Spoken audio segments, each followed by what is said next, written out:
Yo, what's up? What's up? What's up? Welcome to Simply Sunday. I'm your host, Mr. Full Service. Got a new setup, got a new little backing, so we're going to see how this goes today. Turn. Bam. Yo, happy Sunday, everybody. Happy Sunday. It's been an eventful week. It's been a really eventful week. Of course, we have the 4th of July celebration.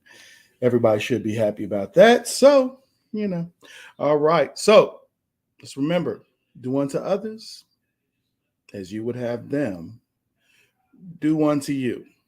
That's your scripture. So let's get started.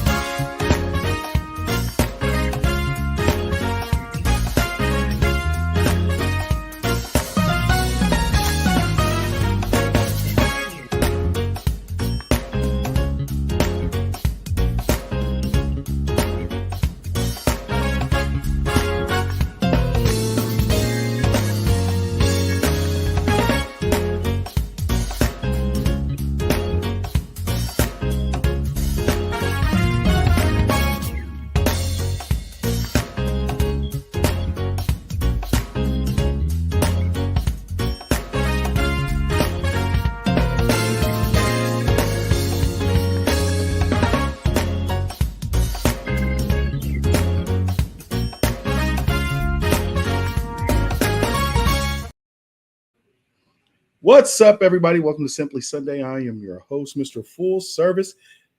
Let me know in the comments, can y'all hear me okay? Everybody hear me okay? We good? Voice up? Good? So, been an eventful week. Had a lot going on. Like I said, 4th of July weekend, or 4th of July Tuesday, should we say. Quite eventful. Of course, last week we had the Supreme Court coming down with different decisions, of course. Repealing affirmative action for college admissions, also upholding Christian standards when it comes to constitutional rights. So I got to say, the Supreme Court is actually absolutely on fire. They're doing a wonderful job. Oh, thank you, Inked. Sound good. All right, so let's go ahead and get on to this. I had someone send me earlier this week to this page on Instagram. And it was this young lady, and this young lady was talking about Black Christianity and how could Black people possibly want to follow God, the God of the Bible, especially when he condones slavery. And I had to actually do my research and go through because I've heard this claim before. A lot of atheists and Bible skeptics and people who've just been absolutely church hurt will follow this same kind of logic where they'll say, well, if God is so omnipotent, if God is so good, why did he condone slavery? So instead of, I'm going to give you my answer, but I want you to hear what this young lady actually put on video first. All right. So we're going to play that and then, we'll kind of break it down as we go. Get me in trouble. But this needs to be said. You are 100% correct. If it's one thing I can never understand, it's Black Christians. Why is it that it's my people that are the main ones in church, the main ones following this God? The Bible that these Christians are basing their entire lives off of and worshiping like it's God himself has specific verses that have instructions on how to treat enslaved people. First things first. Yeah, that's because we actually believe that the Bible itself is the word of God. So, yeah, but let's keep going. And when our ancestors were enslaved, slave owners used those Bible verses to justify everything that they were doing, saying that God said it was perfectly fine. Don't believe me? One moment. Here's Ephesians 6:5-9. Slaves, obey your earthly masters with respect and fear, and with sincerity of heart, just as you would obey Christ. Moving down to verse 7. Serve wholeheartedly as if you were serving the Lord, not people. So, in other words, the Bible also teaches us if we're going, basically, I'm going to paraphrase. If we're going to do something, you do it right. You don't do anything half-hearted or anything like that. If you're going to do it, do it. So, but we'll get further. Literally telling enslaved people to treat their masters as if they are God. Someone's going to say I'm taking it out of context or I don't know what I'm talking about, so let's look at another one. Here's Colossians 3:22-24. Slaves, obey your earthly masters in everything, and do it not only when their eye is on you and to curry their favor, but with sincerity of heart and reverence for the Lord. Then he says it again, whatever you do, work at it with all your heart, as working for the Lord, not human masters. He's saying that their dedication to their masters should be the same dedication they have to the Lord. Still don't believe me? Here's one more. 1 Peter 2:18-25. Slaves, in reverent fear of God, submit yourselves to your masters, not only to those who are good and considerate, but also to those who are harsh. That is how they justified beating our ancestors, because it was written in the Christian Bible, in every translation. I have to also go ahead and mention this. You cannot judge a person's faith or call the person's faith fake based on what bad actors of that faith have done. Because I can point to the Spanish Inquisition, who considered themselves to be followers of Christ. And that absolutely was wrong. That is not scripture. That is not what scripture tells you to do, nor does it point to. So you don't judge a person's faith based off bad actors. But let's finish this up. But it gets worse. For it is commendable if someone bears up under the pain of unjust suffering because they are conscious of God. Literally calling being enslaved commendable. Yeah, I'm sorry, but any loving God that can justify something like slavery will never get my praise. All right. So what you just heard is, like I said, that's an argument that I hear a lot. People talking about how can you possibly be a Christian when God condones slavery? He even tells you to be good to your slave master. And this is what they used. The Bible is what they white slave owners used to keep our ancestors enslaved and subservient. So I'll say it like this. You know, a lot of skeptics will argue that the Bible condones slavery because there are laws that regulate it. But you got to understand, God didn't create slavery. Man did. But he did regulate it. So God does not condone evil. That's the thing. God is perfect. God is perfectly good in all his ways. He knows that man is flawed. So he doesn't regulate good. There are laws against murder. There's laws against theft, things like that. Those are laws that we know that we have to govern each other by or be governed by. This shows that slavery is not in God's perfect will. He knows that man, like I said, is born into sin. Okay? God does not regulate good. He only regulates evil that is perpetrated by man. Okay? Now, slavery, this is where a lot of people get things confused. Slavery in the Bible was not what we considered as chattel slavery in America. Okay? Slavery in the Bible was actually designed to be indentured servitude. Now, indentured servitude is just another form of slavery. Okay? Now, if you don't know, if you need a reference, look up what it says in Leviticus 25, chapter 39. Okay. It was literally meant as a tool to help poor people get out of debt. Okay. Sometimes the slave didn't even want out of the agreement. That's what's crazy. If an indentured servant would go under a master, and that master was gracious and good to them, provided everything that they needed, etc. A lot of times, the indentured servant would sell himself permanently to the house to be a permanent servant to that master, as in Exodus 21st chapter, Exodus 21, verses 5 through 6. Also, we also need to know that kidnapping is actually punishable by death in the Bible. Exodus 21st, verse 16. In other words, what happened with the transatlantic slave trade, et cetera, is kidnapping. Okay.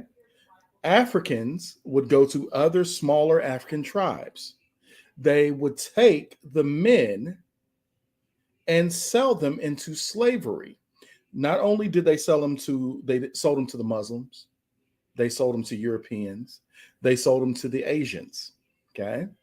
Sold them to the South Americans, Portuguese, They sold them to the Portuguese. The Portuguese brought them over to the Caribbean. Now, that just shows you the Bible did not condone that form of slavery. We won't even talk about the fact that chattel slavery wasn't a thing until 1619, a little bit after 1619 with Anthony Johnson. Anthony Johnson was an indentured servant, just like most of the ones who came on the White Lion to Port Comfort in Virginia, 1619. This is all everybody talks about, right? They don't tell you that most of them, like I said, were indentured servants. The Irish also considered indentured servants. This is the way slavery worked at the time. You worked for a while, you were freed, you got a plot of land to build on. That's what happened with Anthony Johnson. He gets a plot of land, he gets his own indentured servants. One of them was very lazy. He went to the court to petition them. The court actually gave that man to Anthony Johnson for the rest of his life. Ergo, chattel slavery in America is born. The Bible doesn't support that. The Bible is indentured servitude. Now, it actually was only, even in the Bible, you can look it up, it's only supposed to last 6 years. Exodus 21, verse 2. Now, when the slave was freed, they were to be compensated, like I said, given a plot of land. If you want to look it up, again, we are going to Proverbs 15 and 14. Deuteronomy 15 and 14. Then they were also to be treated with respect. It wasn't supposed to be, you beat them to death and all this other stuff. No, slaves were supposed to, by the Bible, treated with respect. Leviticus 25, 39 through 40. And they were also to be punished if they caused the death of that slave. Exodus 21, 20. Also, if they had a family and they were freed, of course, after so many years, after 6 years of working, if they were freed, they had a family and everything else, that family is to go with them. Okay? The Bible makes it clear. The slave master was not buying that person's life. He was buying the services of that servant. And also, in the Bible, we are specifically talking about Israelite servitude. Leviticus 25 through 55. 25, verse 55. Understood? This young lady, of course, sees all the evil that was done. This is people who were using the word of God for wrongdoing. As a matter of fact, she probably never realized there is a such thing as the Slave's Bible. They just recently uncovered this not long ago, like a few decades ago. It was called the Slave's Bible. What they did was purposefully left out chapters like this that I'm talking about now in order to push their point. So it is absolutely a misconception to equate Christianity and God's word with the evils that were perpetrated onto Black slaves in the European colonies, in the Americas. Okay? Not the same thing. As a matter of fact, what she didn't also did not say, it was actually Christians who got slavery removed in the first place. We can talk about the Quakers. We can talk about the founding fathers. We can talk about Abraham Lincoln. We can talk about all these men and women who agreed that we cannot call ourselves saved. We cannot call ourselves Christian while owning another man, while owning another person. So that was the beginning. The abolitionists, that was Christian males. And it's so funny because today, who was the most hated other than, let's be real, other than black conservatives? The most hated person in America is straight white Christian males. But let's be real. Black conservatives, we get our fair share of it. You know, the good old tropes. But it was actually white, straight Christian males who helped to end slavery.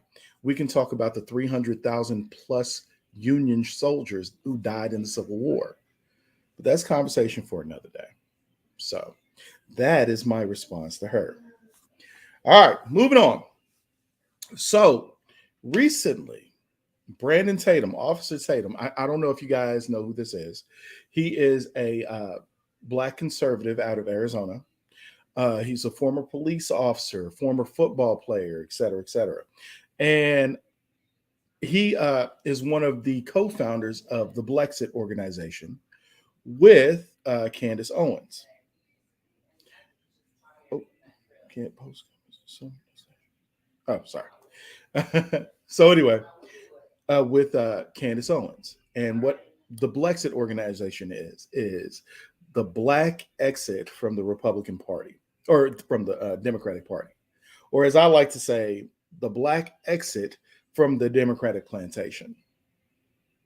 So recently he went on to a panel with a bunch of black liberals. Now, I know a lot of us have plenty of experience dealing with, Lord have mercy, dealing with a lot of these so-called woke black liberals who are black, blackety, black. Everything is pro-black. Like, man, I'm so black, my gums are black. Like, it just, it gets to a point where it's ridiculous. And so anyway, he was recently on a panel and he was speaking to a few of these black liberals. Now, understand, conservatism and liberalism are usually just diametrically opposed. But that's because no one actually takes the time to listen. It's funny that most Americans will find that they have a lot of conservative values if they can just get themselves out of the way first. But I'm going to play a little bit of this and we'll kind of talk in between. So I want y'all to get to see this. Things systematically that are set up so that we as black people have a harder time succeeding economically, and it's embedded and bred into our culture. And so when we talk about fatherlessness, you know, that's a byproduct of a number of different issues. But if we had the economic power that many of our counterparts enjoy in this country, some of the issues that we face, we wouldn't have those. All right, what she just said is something that I've said for a while. People need to stop saying that systemic racism and systemic prejudice does not exist, because it does. Now, systemic racism, not so much in some aspects, because a lot of things that we attribute to systemic racism can actually be attributed to systemic oppression. And when I say a systemic oppression, what I mean is, instead of being racist, it's actually classist. In other words, if you're poor, this is how you're going to be treated. The systems are against you. That happens to be one of the examples that she's using right now. Father absence. How did we get to father absence? Well, that is the great Lyndon B. Johnson and the Great Society. And before that, you had FDR and the New Deal. So what happens is they actually incentivized mothers to leave the father and marry to the government. In other words, you get a check from the government if you do not have the father in the home. So, yeah, that is absolutely systemic oppression because that is geared toward those who don't have money. That is geared toward those who are in poverty. So, yeah, right there is a great example. Officer Tatum, you want to weigh in on this topic? Yeah, I think that a lot of our issue comes from right here in the mind. And I would say that leads from the lack of education. The reason we vote the way we do is from a lack of education. The reason that we think, and no disrespect to the young lady, that we think that somehow our issues are external is a lack of education and knowledge. I honestly believe that we are the arbiters of our success. If we have problems in the inner city communities, we have to look in the mirror first. We have to look in the mirror first. See what he just said? I've been screaming from the mountains. It is a thing where we have to shine that glass inward. And it's an ugly thing because let's be real. Who wants to see their their bad side? Who wants to see the worst parts of themselves? But the only way we can grow as a society is to shine that mirror, take a good look, and fix what's wrong. I mean, we can talk about the black on black violence. And what's the first thing you hear? Oh, there's no such thing as black on black violence. It's just proximity crimes. Okay, I'll take your little semantic argument, but then I'm going to turn it right back around on you.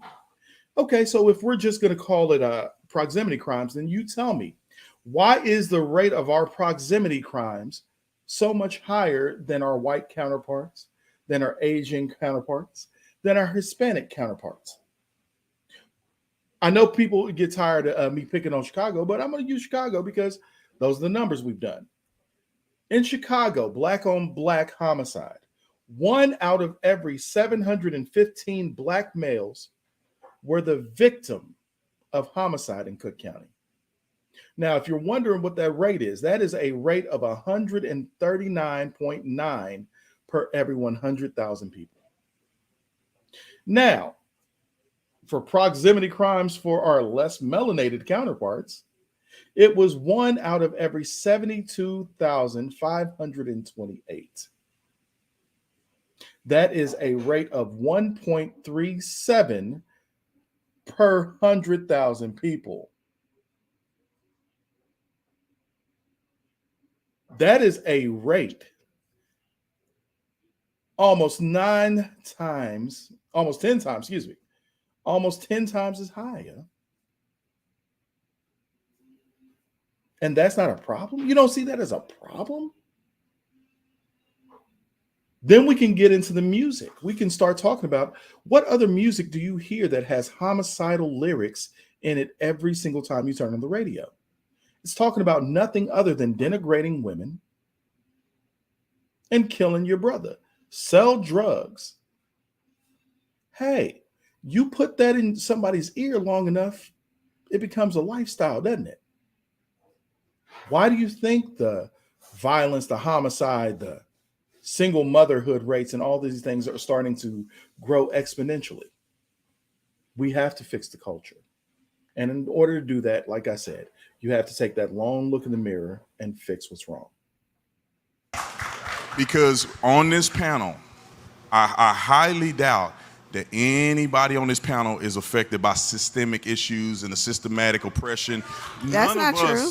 I said people in my business, and I pay them very well. The other day, I was reflecting on my grandmother, and I was raised by my grandmother, my maternal grandmother. Both my parents were incarcerated on the federal level. You hear that? Both of his parents were incarcerated on the federal level. He was raised by his grandmother. Problems with the culture. A lot of us are not being raised by our parents. We're being raised by our generation before, being raised by those grandparents before. But his parents made some bad choices and ended up behind bars. Check out his story. When I was approximately 5 years old. And I thought about something. My grandmother told me one day, she said, "Do you know that you are the first generation that was born free in this country?" Come on. I said, what do you mean by that? She said, you were born in late 1970s. And I said, yeah. She said, well, when I was born one generation from a descendant of a slave. When your mother was born, she was born in Jim Crow. And so I was the first generation that was born fully free in this country. Why am I bringing that up? I'm glad that you asked that question. The reason why I'm bringing that up is because I'm just saying nobody asked. Are not too far removed from the institutional racism as it relates to signs, as it relates to legislation, etc., that keeps people like you, like me, like her, and like you, successful brother, in bondage. Can I jump in on this real quick? Brandon, before you do. And let me say this, you know, even though you were the first generation, look at how much you've been able to accomplish. How much barriers do you have if you've been able to accomplish so much and you're only the first generation? Well, let me tell you about my barriers. So see that right there? That. It is usually the people who are doing quite well in their lives that are telling people, no, this is right here. This is why black people can't achieve. This is right here. This is why we can't do, because the invisible ghost of white supremacy is tripping me up and holding me back. But pay attention. Listen up. Felon, as a person with a felony conviction. Let me just. As a person with a felony conviction, he has a felony conviction. I ain't judging, because guess what? So do I.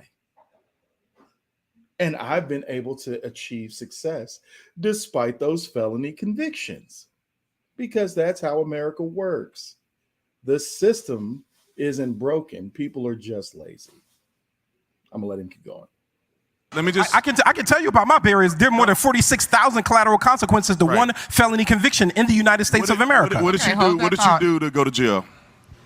I was involved in criminal enterprising. There you go. So let me just say this. The reason that I say that is because it's the same person in the mirror. The justice system, the white man, systemic racism, none of that had anything to do with the reason why you went to prison. Nah, I didn't. Facts. And this is why I always laugh when people are talking about, oh, the white man is just putting the black man in prison at numbers, blah, blah. And I'm just like, as a person who's been to prison, I have to tell you, a lot of people say that they're innocent until you start to talk to them and you realize they're not as innocent as they claim to be. Not the white folks, not the black folks, not the Hispanic folks. And I mean, yeah.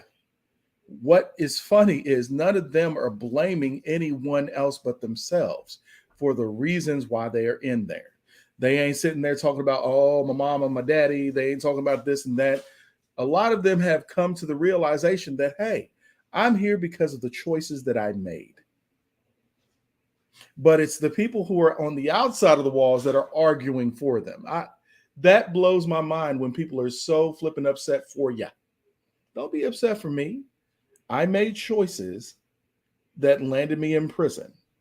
I got out of prison instead of putting my head down and saying, you know what, man, America ain't going to let me do nothing. I'm going to tell you what. Instead of buying into the victimhood, I put my head down and got to work. Got to work. Because the system here works if you're willing. Period.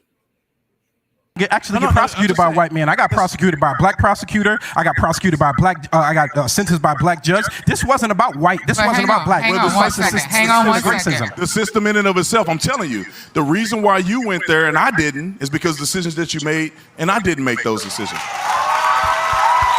And the reason the choices you make put you there. It doesn't matter if you're black, white, Hispanic, Asian, yellow, brown, red, what. I'm so tired of the crayons, but that's not for it.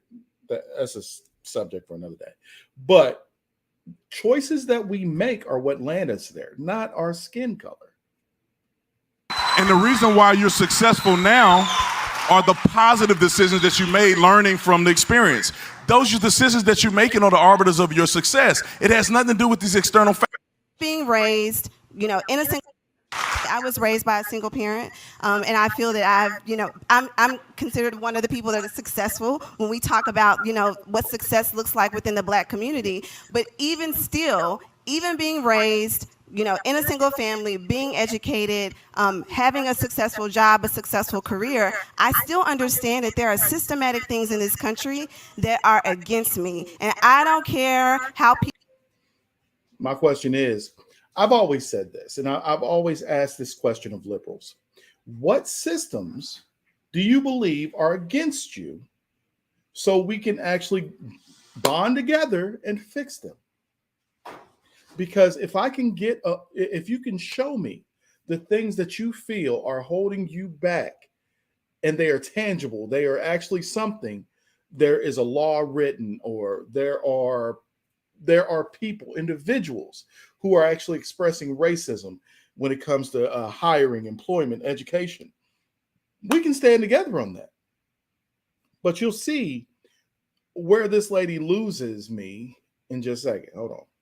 People look Name at that. one. I look in the banking. I talked about that earlier. The ability to. No, for you. For me, I'm saying banking, yes, specifically. So just to give you a real life example, in 2020 during the pandemic, I went to my bank. I have good credit.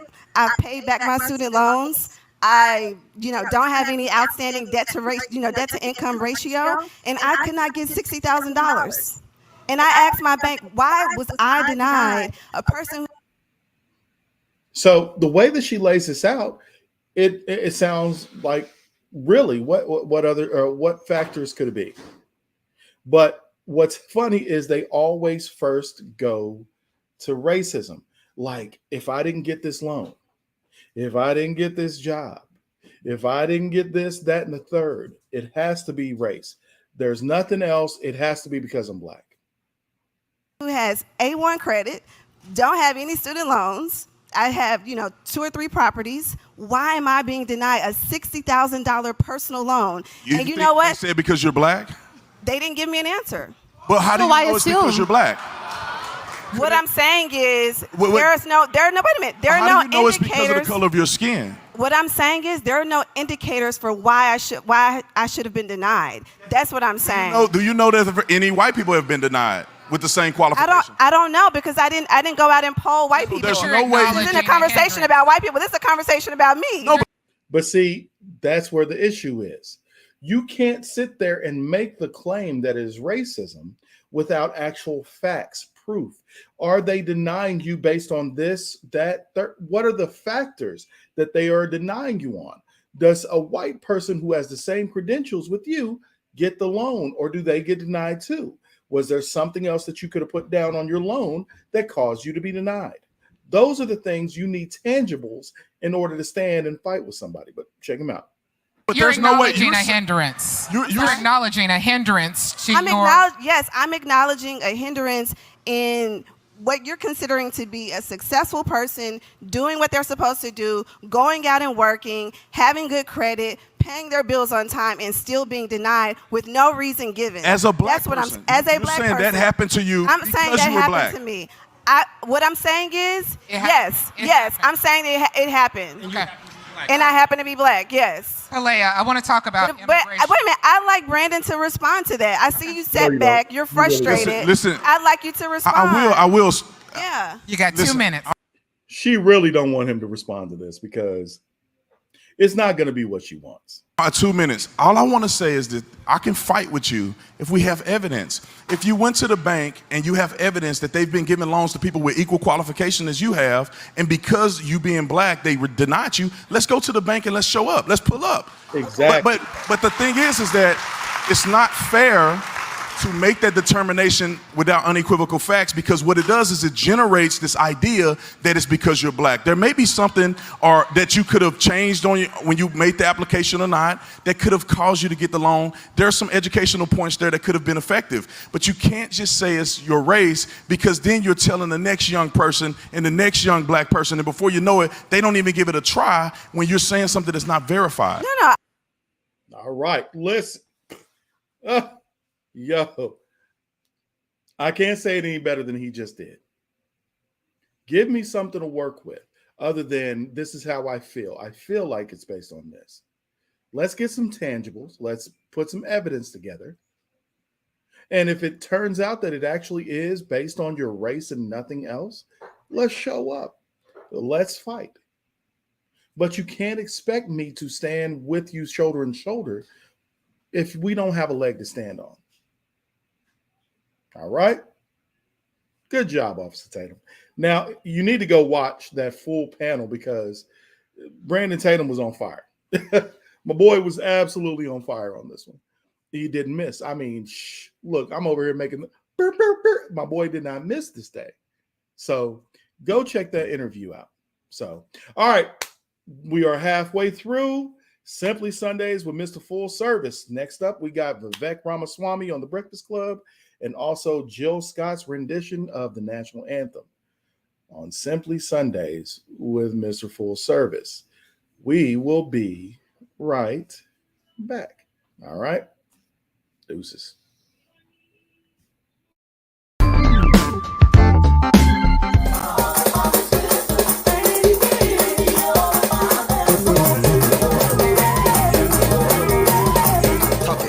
Walk it like I talk it. Hey, walk it like I talk it. Walk it, walk it like I talk it. Walk it, walk it like I talk it. Walk it like I talk it. Woo, walk it like I talk it. Talk it, walk it like I talk it. Hey, walk it like I talk it.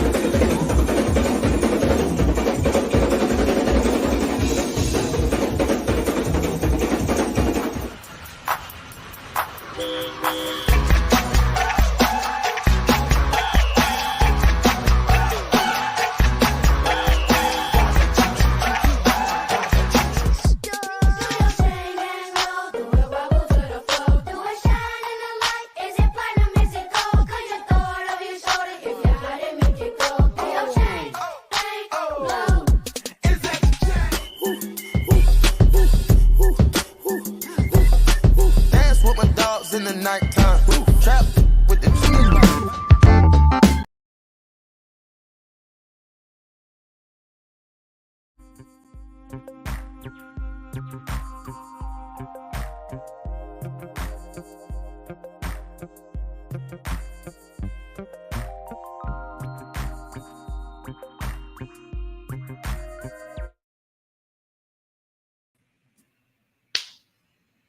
Welcome back to Simply Sunday. I am your host, Mr. Full Service. All right, so Vivek Ramaswamy was recently on The Breakfast Club with Charlamagne the God and DJ Envy. And a young lady was grilling him who claimed to be an independent, but no. I watched her interview with a Democratic candidate, and it was nothing like what she was doing to Vivek. But Vivek, I will say it like this, he impressed me this day. This guy absolutely handled it with decorum and grace. Instead of sitting there getting mad and letting them get to him, he just simply sat there, simply sat there. So here's the thing. I found with having these conversations, and I put this on my Twitter earlier, that a lot of times when we have these conversations and they ask for your opinion or on a lot of subjects, they really don't want your opinion. What they want is their opinion coming out of your mouth. Tell me I'm wrong. But we're going to go ahead and get into this video, and I'll let you see it for yourself. Well, I got a test. I would like to see if you're willing to pass, because I believe in, just as you believe in civic engagement, I believe in changing the ideas of what political opponents look like, what they should look like, or political candidates. Are you willing? That right there, ladies and gentlemen, is what's called a Freudian slip. To take a test with me quickly, because I just have a couple of questions for you. I will, absolutely. And the way this is opening up, I have a feeling I'm about to fail it, but that's good. Let's do it. That's great. Then you'd be right, because she had you pegged before she even asked you anything. Right, yeah. Just for clarity, I am an independent. I'm not a Democrat or a Republican. Cool. I think that's important I call cap for the premise of the argument, because I know you did a lot of debating at Harvard. I also want to make it clear these are the same questions that I asked liberal Democrat Marianne Williamson. So I want to make sure that no, they're not.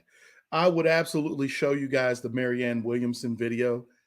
That is not what she asked her, by the way.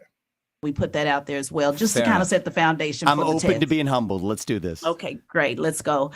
So you mentioned, the pride of being an American and how important it is to have pride in this country. I'm also a veteran, by the way, Thank you. for the United States Air Force. So when is it that you voted for the first time? I voted in 2020. Okay, so you're how old again? I'm 37 years old. So for how many years you sat around and did not get involved at all in? Listen to how she just phrased that. So for how long did you just sit around and not even get involved? Sit around? Okay. Any civic engagement? Is that my understanding? A long time is the answer. And actually, that's what I wrote this book about. I'm not holding myself out as some sort of model. I'm actually offering myself as a self-reflection of my journey as a citizen to whom this country has given much, right? As an adult, when you have kids, it changes your perspectives. I'm very honest about that. Absolutely. Okay, no problem. So let's go deeper into the self-reflection. So you've sat around for, and sir,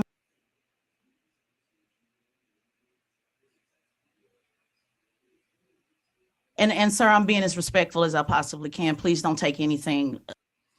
If this is as respectful as you possibly can be, you need to work on some things there. And you don't even have to be. And you don't even have to be. So take it off and let's go. So you've been sitting around in the country that my ancestors built for about 20. Hey, Tessa, I'm going to go ahead and inform you on some things. America was not just built on slavery. Sure, definitely a contributing factor, but America was not built on the backs of slavery. Actually, if you go look at the grand scheme of things, slavery actually held the South back financially. So, yeah, don't do that.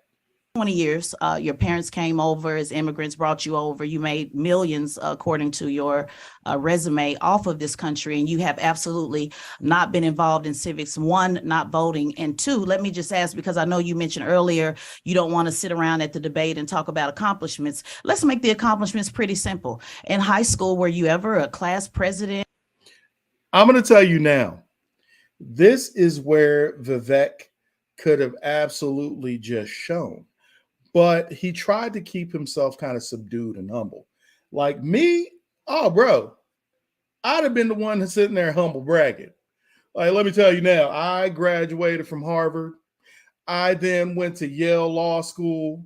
I have my JD from Yale, which is basically a doctorate as an attorney. That blows my mind. I formed billion-dollar companies. I have innovated the life-saving medications. Like, absolutely. I've hired hundreds of Americans. I've employed, made a life for hundreds of other Americans. And I am the CEO. That means I'm top dog. That means everything comes through me. That is my leadership. These companies are all flipping successful. Tell me more about how I'm not serving the country because I wasn't a veteran. That is that appeal to flipping authority fallacy that a lot of people end up using. But not my fault. I'm going to let her keep going. Or take any leadership role, because your opponent did, Chris Christie. He was the class president. So have you ever taken any leadership at all on anything, or just? Can I just correct a couple factual things that are kind of important? My parents didn't bring me over to the country. I was born in this country, and I'm proud of that. No, I know you were born here in Ohio. Yeah. Ohio. You mentioned my parents. I'm saying your parents were immigrants. My apologies. And that's all right. You said your parents brought you over to this country. I thought I my would set apologies. that record straight. I mean, they were immigrants, but let's not go down the water hole. No, we're not going to water. I just want to correct a couple facts, and then the other thing is you were born here in Ohio. I was born in Cincinnati, Ohio. That's right. Right. So you've been here your entire life. So the question is, did you take any leadership role in middle school? She keeps on harping back to, have you taken any leadership role in middle school, or were you class president in high school? And I'm like, girl, he's the CEO of 2 different flipping pharmaceutical companies. CEO, that means he is the lead. He is up there. Decisions go through him. He makes decisions. He makes decisions that other Americans are dependent on for their way of life. Oh, but you see, this is what happens when you enter into a hostile environment where they're not really trying to have a conversation. What they want to do is try to downplay who he actually is. And like I said, my boy just, like, you saw what he just did. That was as courteous as he could be. Check him out. High school class president. I did. I know you played tennis. What is it? Explain it to us. Student council. But I think that this is yes, I've held leadership roles over my life, but those don't qualify me to do what I'm doing now. Yeah, it kind of does. Okay, it kind of does. Well, I'm giving the test. I'm the test administrator. All right, there you go. So it kind of does, because when you go from saying I want to go to the highest office, and I'll tell you, I've led. Now I'm gonna tell y'all now, in case y'all ain't been around other snarky people. I done had a couple of my aunties give me that look, that little kind of like it's like a fake little smile, right? Like you think you cute, yeah, girl, stop. Companies as well is the other leader. Right, The main leadership role I've played is and I want to talk about one early part of your premise that I also want to say, bring it to the country point. The other point, you use the word sitting around. I'm not somebody who's saying I want.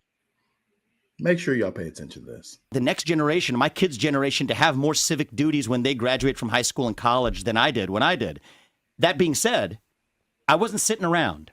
I've developed medicines, 5 of which are FDA-approved products today, one of which is a life-saving therapy in kids, 20 of whom die by the age of 3 if they're not treated, 70% of whom now live lives of a normal duration. Another one for prostate cancer. So I don't apologize for making contributions. But right. Well, I don't want you to filibuster that no worries. Because that's the question that I asked. Actually, that is the question that you asked. You said that the man has been sitting around. He pointed to the simple fact that, no, my dear, I didn't sit around. You asked the man if he's been in any kind of leadership role. The companies he just described, he is the CEO and co-founder of. Taz, that is called leadership. That is a leadership role. But of course, she discounts anything he's saying because he's got that R by his name. Now, y'all need to go back and check out her interview when it came to the Democratic candidate, because this is not how she acted. Now, this interview just goes on for a little bit longer. And it's so funny because Charlemagne and DJ Envy, you see how much she's talking, right? Well, he goes to try to get a word in as she just goes on just a whole tangent. And they tell him that he's being rude and cutting her off. I'm like, yeah, that's when you know. In your head, you should know by now that this interview was absolutely, this was not. And I understand what he's trying to do. He's trying to go to the other side. You want to go reach those ones on the other side because this is a mostly liberal show. Now, Charlemagne has had a few moments of clarity, but they are far and few in between. When he started talking about how Joe Biden and the 94 and the 96 crime bill have done more detriment to the Black community than Donald Trump ever has. He had moments of clarity. When he started talking about the Jewish community being over the music industry, he had moments of clarity. But guess what? His handlers were like, hey, let me tell you something. No, you can't do that. You want to keep his job, you better toe the line. Which is why I always laugh when the other side tells us that we are shucking and jiving. It's not us. It's the ones that you guys have in leadership roles that are actually towing that line. As a matter of fact, Malcolm Shabazz used to talk about that very person.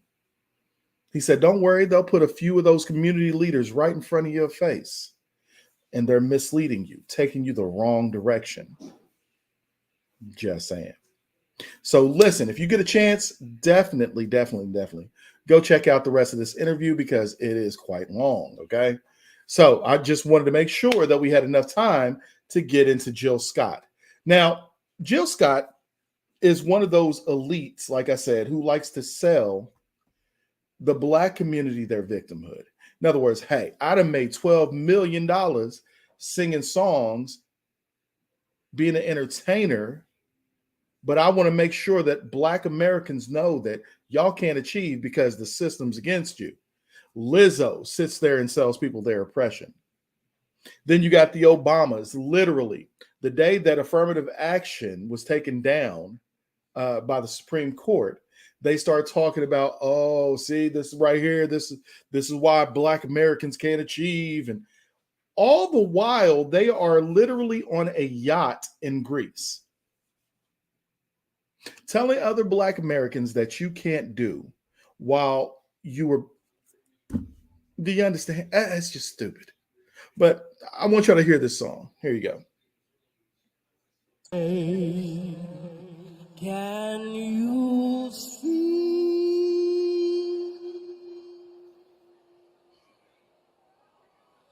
by the blood in the streets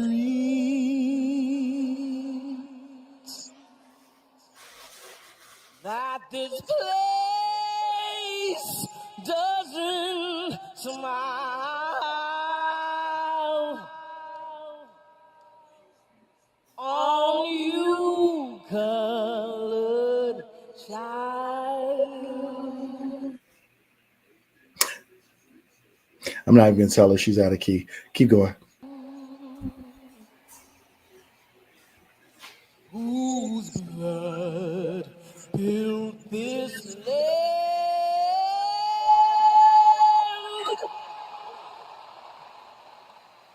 With sweat on their hands,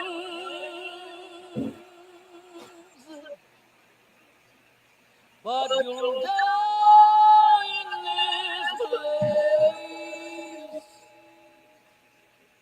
and your memory reigns.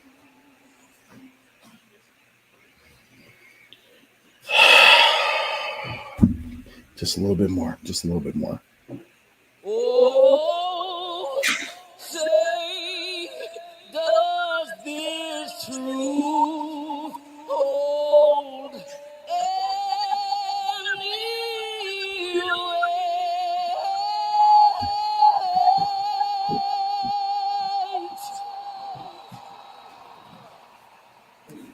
This is not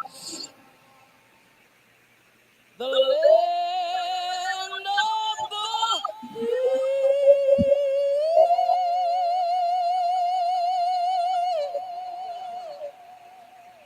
but the home of the slave.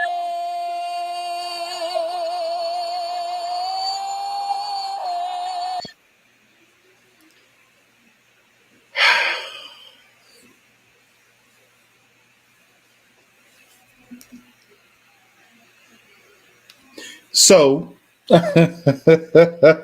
here we go again. Our ancestors definitely helped in the foundations of building this nation. Absolutely. We cannot solely take credit for that. We can talk about the blood in the streets. The problem is the blood in the streets is being caused by dudes who look just like us.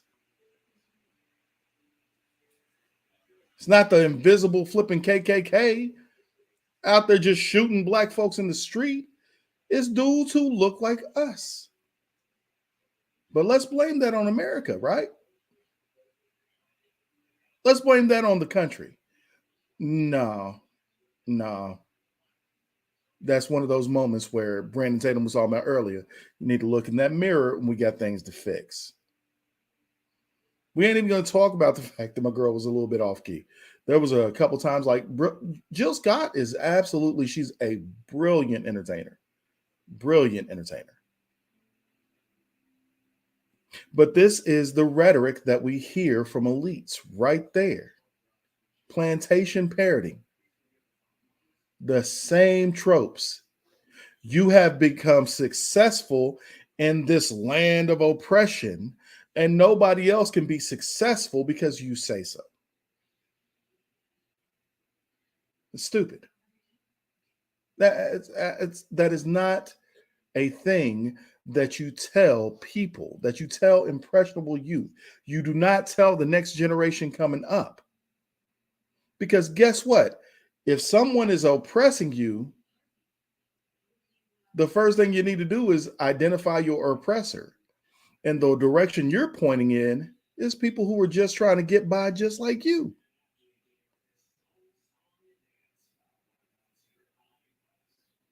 This is ignorance. And then she goes on a expletive filled little rant and tirade at the end. Hold on, I'm gonna play that too. Panda. Anybody see how all ain't shit and all ain't shit? You see how love, real love, doesn't exist? You see how everybody is some kind of. Do you see it? Do you see? Do you see? It's a boss bitch or a fly bitch or a rich bitch or a pretty bitch or I don't like you. None of you. I happen to love my sisters. Are my sisters in the house tonight? Jill, sweetheart, what do you think is going on in the industry that you work in? You are allowed to sit there and degrade women. You can call them out their name, these hoes, all this other stuff. And when these kids come up hearing that constantly, guess what they're going to sit there and call them? And have zero respect for women. I mean, I remember when Tupac was talking about it. Why do we degrade our women? Then, of course, he started talking about, I see the same, we got to fix the culture, period. Oh, it's good to see you. Because if we look on that damn TikTok or Instagram or whatever, it's like we don't even exist, but we out here, ain't we? Are my brothers in the house? Yo! They made it seem like you don't love your children and you don't love your woman and you don't love your life. Oh, come on. Come.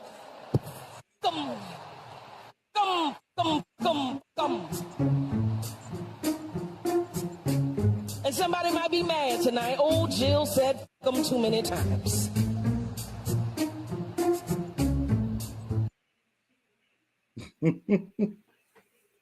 Oh, Jill. Now, at the end, I can somewhat agree with what she's saying, though. You're right. There are those out there who are saying that men don't sit there and take care of home, and females are just witches and all this other stuff. But guess what? That's coming from your side. That is coming from the people that 90% of Black folks are supposedly voting for. That is that good old soft bigotry of low expectations. We have to give Black people a handout because they can't do for themselves. That's not conservatives, because we're the ones who y'all don't like telling you to pull yourself up by your bootstraps. But that's the way America is set up. America is set up for equality of opportunities, not equality of outcomes. If you're willing to work for it, you can achieve in this country. I think it was Larry Elder was talking about his father. And his father told him once, Larry, you cannot control the outcome, but you can control the effort. You cannot control the outcome, but you can control the effort. So yeah, Black America, not just Black America, America, let me tell y'all something. The system is absolutely rigged, but it's not rigged based on your skin color. The system is rigged for meritocracy. Those who are willing to do will achieve or have a higher probability of achievement. Those who are willing to work for it will be able to succeed in this country. And this is one of the only countries that you can be born into poverty and climb up out of there. You can go from the least common denominator to a huge factor if you're willing to put in the work. Stop crying about what another person has. Go out and get it for yourself. Don't need that handout. Don't need a handout. Just need an opportunity. All right. So thank y'all for coming into the show. This has been Simply Sunday with your host, Mr. Full Service. We will be back every Sunday at 8 p.m. Eastern Standard Time. Also, before I forget, make sure, if you have not done so yet, make sure you guys check us out on the Trifecta Hour. Check us out right here. Trifecta Hour. You can find us on YouTube, Twitter, Facebook, TikTok. All right.